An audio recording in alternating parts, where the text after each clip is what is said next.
भारतानं पाकिस्तानचं पुन्हा दाबलं नाक। चिनाब नदीवरील बगलिहार धरणाचे दरवाजे अचानक केले बंद। गाळ उपशाचं दिलं कारण। चिनाब कोरडी झाल्यास पाकिस्तानातील पंजाबची पाणी कोंडी।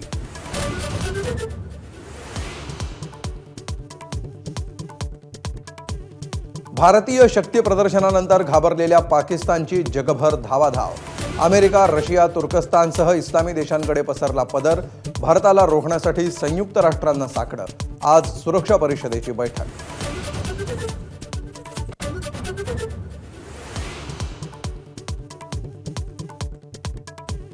रशियाचे अध्यक्ष व्लादिमीर पुतीन यांचा पंतप्रधान मोदींना फोन।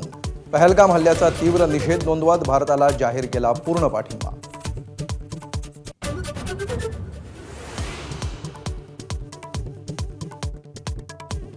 दहशतवाद पोषणाऱ्या पाकिस्तानला तुर्कस्तानचा पाठिंबा।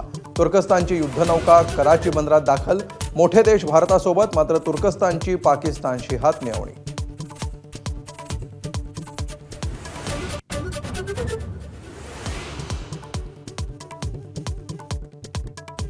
भारत आणि जपान संरक्षण मंत्र्यांची महत्त्वाची बैठक। तणावाच्या पार्श्वभूमीवर प्रादेशिक आणि आंतरराष्ट्रीय सुरक्षेवर बैठकीत चर्चा।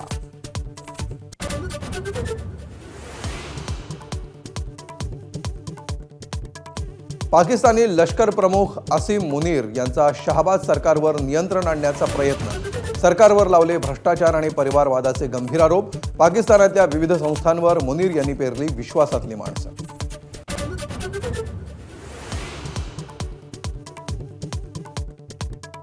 घाबरलेल्या पाकिस्तानी संसदेचं आज विशेष अधिवेशन। भारताशी तणावाच्या पार्श्वभूमीवर पाकिस्तानी नेते आज काय मुक्ताफळं उधळणार याकडे लक्ष।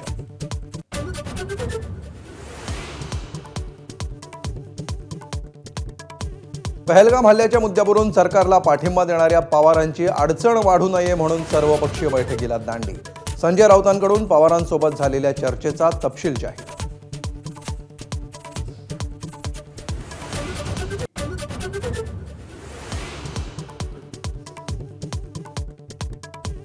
अक्षय शिंदे एन्काउंटर प्रकरणात राज्य सरकारला मोठा दिलासा। नव्यानं FIR दाखल करण्याची गरज नाही। सुप्रीम कोर्टाचा निर्वाळा, याचिका निकालात।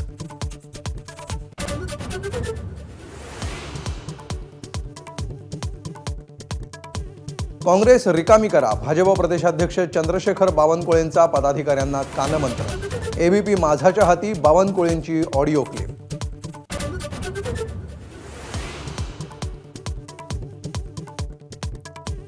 राज्यात 12वीचा एकूण निकाल 91.88%। कोकण विभाग यंदाही अव्वल स्थानी। नेहमीप्रमाणेच मुलींनी मारली बाजी। 89.46% घेत लातूरचा निकाल सर्वात कमी।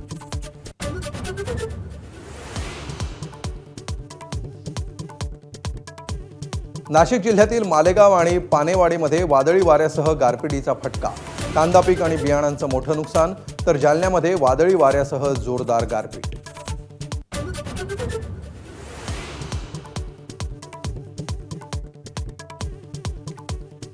सौदी अरेबियाच्या अनेक शहरांमध्ये धुळीचं प्रचंड वादळ।